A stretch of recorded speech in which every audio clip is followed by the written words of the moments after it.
Reports about crimes committed by someone high on meth are almost a daily occurrence. Meth lab busts used to happen just as often, but not lately. So where have they all gone? Tim Estes has tonight's special assignment.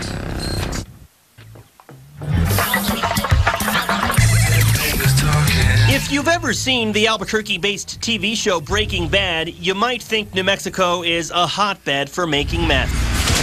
But ask state and local cops, and you'll hear the opposite. The manufacturing of methamphetamine is on the decline. We did see the numbers go down. When is the last time the Bernalillo County Sheriff's Department busted a meth lab?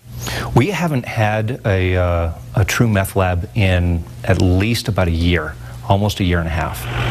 Among the state's largest law enforcement agencies, BCSO has seen the sharpest drop in meth lab investigations. The Albuquerque Police Department has handled fewer meth lab investigations too, dropping from 40 in 2010 to just 12 in 2011. Just as things rise on a bell curve, they hit a peak and they come down. So far this year, APD has discovered just 6 meth labs, including this one near Highland High School. That made the news about a month ago. In some ways, it just doesn't make sense. Just a few years ago, meth lab investigations were in the news all the time, and police are still arresting meth-addicted criminals every day. They break into homes, steal cars, and pull copper from homes and businesses to fuel their addiction.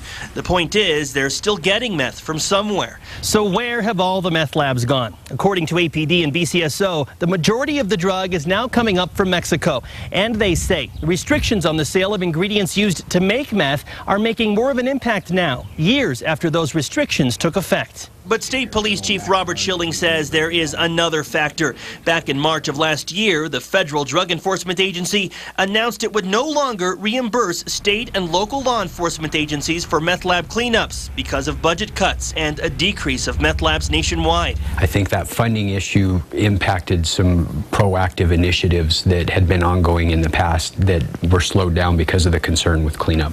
Chief Schilling says because meth lab cleanups are so expensive, the lack of federal assistance might have made some police and sheriff's departments think twice before actively hunting for meth labs. The average clandestine lab that we encountered, I think we looked at a year's worth of data, cost between $5,000 and $8,000 to clean up. Number of meth lab investigations involving state police has dropped to just 3 so far this year.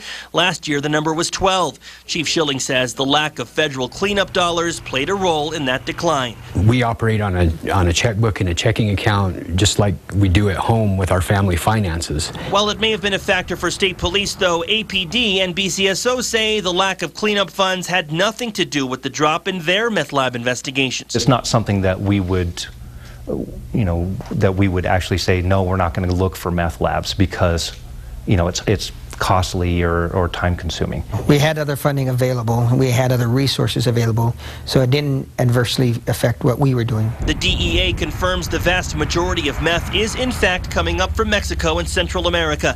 Federal funding for meth lab cleanups just came back online, but not as much is available compared to years past. It's a huge impact to a law enforcement budget. State police have secured more state dollars to pay for cleanup just in case. Reality is we've seen a decline, but they're still out there. Tim Estes. And they still need to be addressed. KRQE News 13. Another reason for the drop in meth lab takedowns is that some meth makers have gone mobile and now operate on a smaller scale, which makes them harder to find. Plus, APD says others have switched to an easier product to sell prescription drugs.